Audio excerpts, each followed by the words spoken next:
Tere tulemast vaatama ja kuulama Tehnovaate 9. podcasti on 23. september ja mina olen nagu ikka Marko. Ja mina olen Heigo ja täna algas sügis. Ilusat sügist teile.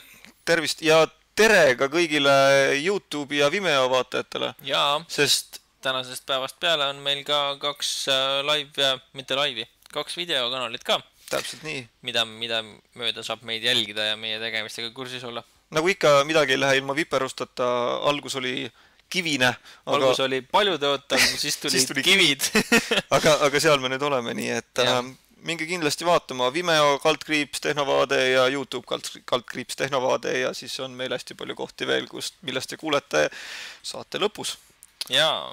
No nii, aga esimeseks teemaks on meil Euroopa Komisjon, kes võttis täna minu jaoks üllatavalt plaani selle, et nad tahavad ära kasutada nüüd televisiooni poolt, kuna televisioon läks nüüd digitaalseks, siis vabastas neid nii-öelda hertse õhus, lihtsamalt öeldes. Põhimõtteliselt küll, jah.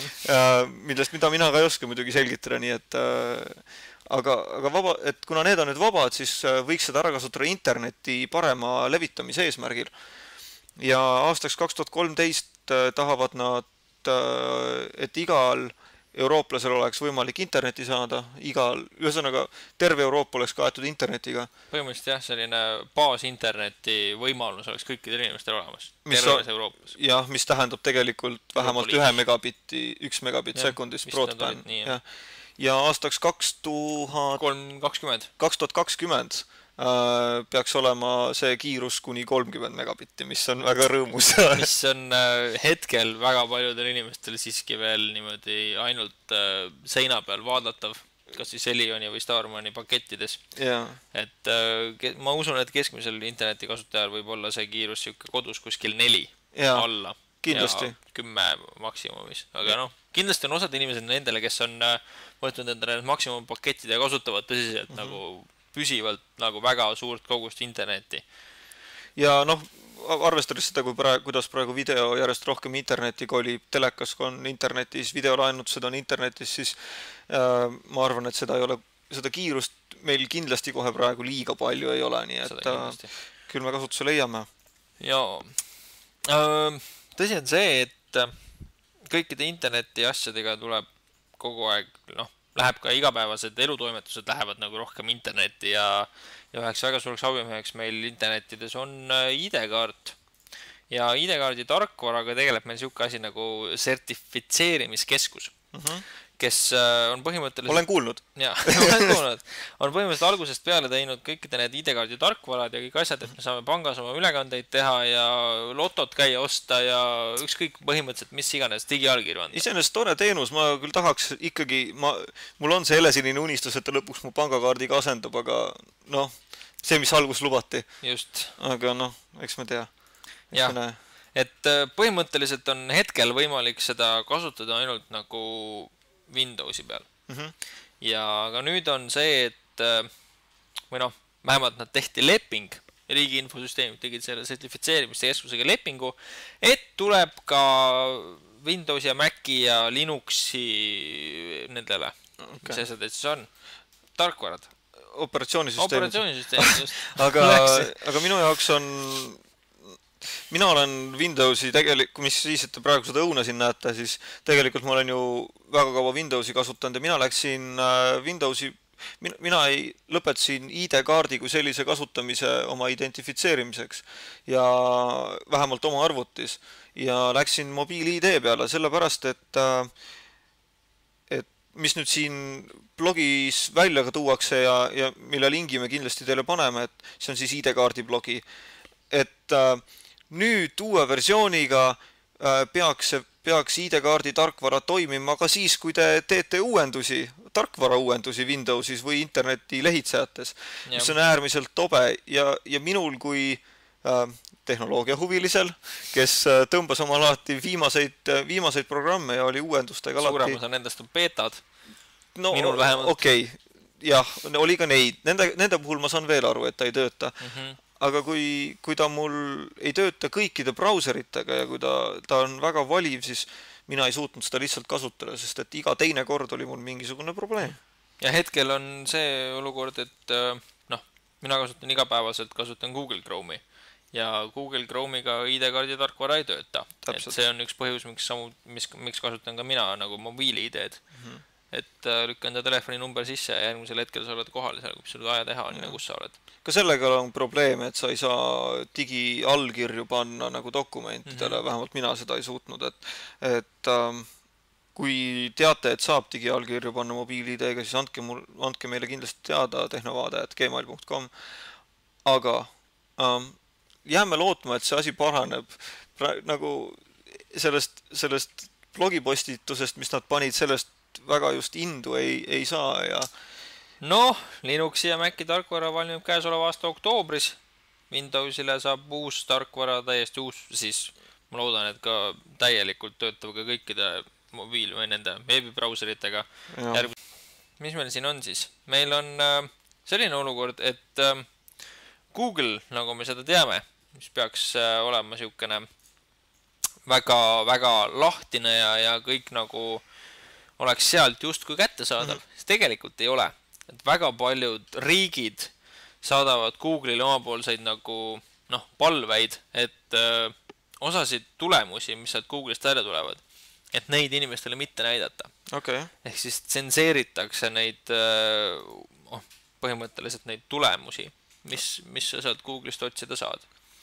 Ja kas mõned näited on ka, mida nagu blokitud on?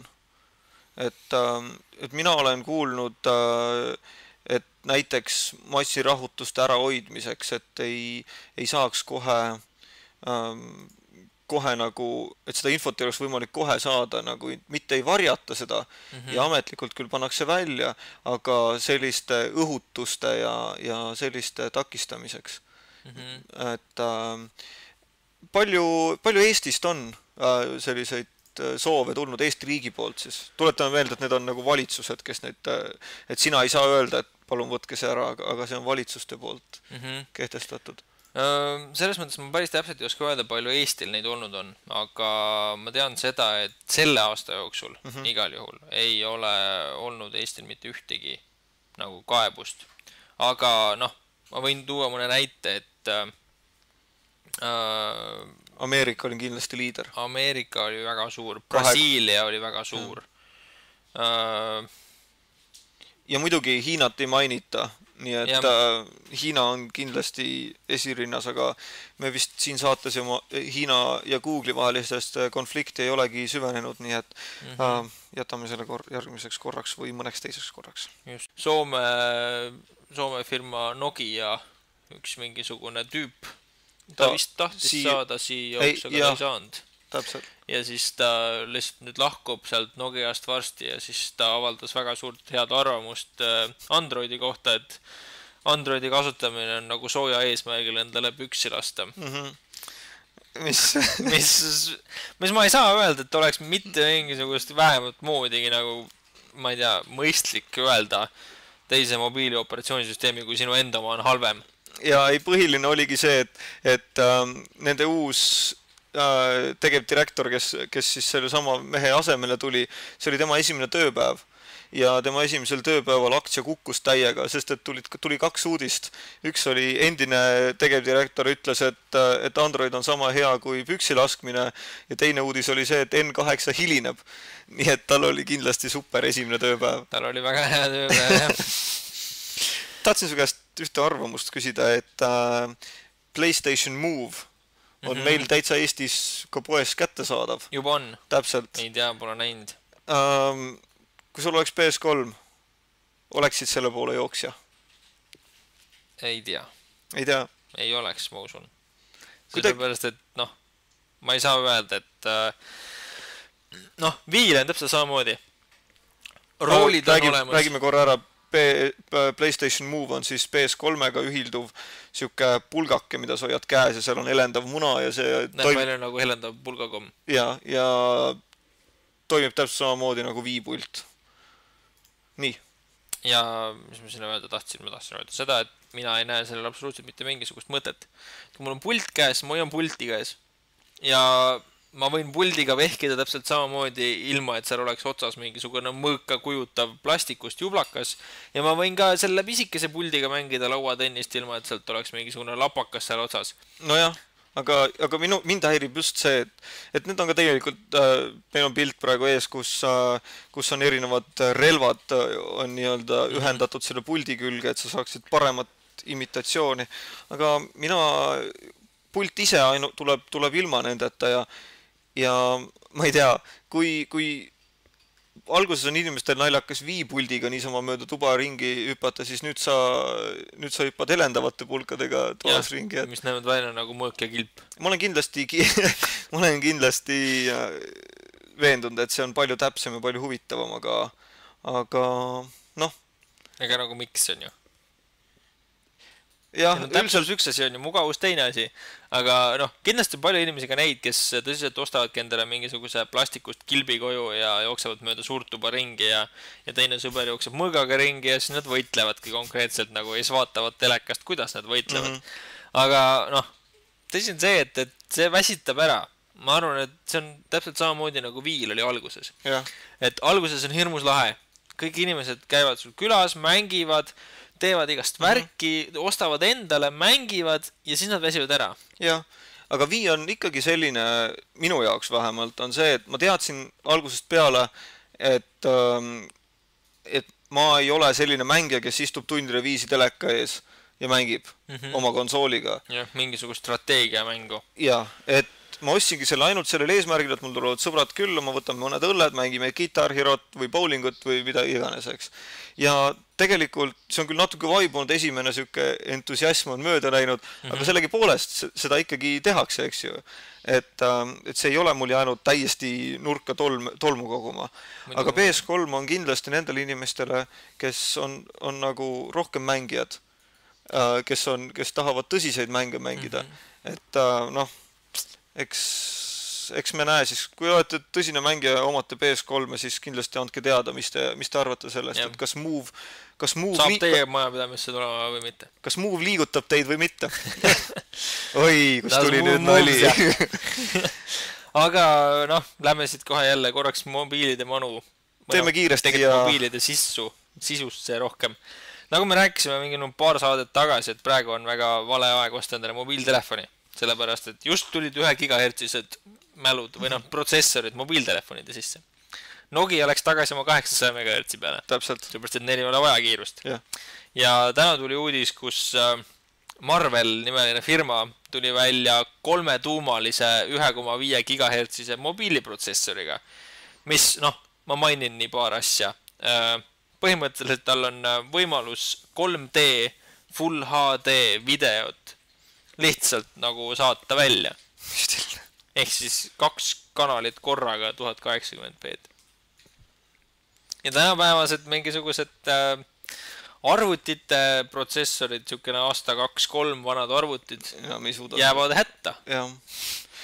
Ja tuleb ka öelda, et selle pommiga me tänaseks lõpetame. Jah, et teeme sellise lühikese saate seekord. Ja ootame teid kindlasti oma uutesse kanalitesse Facebookis, YouTube'is ja Vimeos kaasa elama, mõtteid vahetama ja tänan taaskord kõiki, kes meid otse vaatasid ja tänan Heigot ja otse kuulasid seekord siiski. Või otse kuulasid. Aga noh, vaatasid piltigi. Hiljem, vähemalt. Ja järgmise korrani. Tšau. Tšau.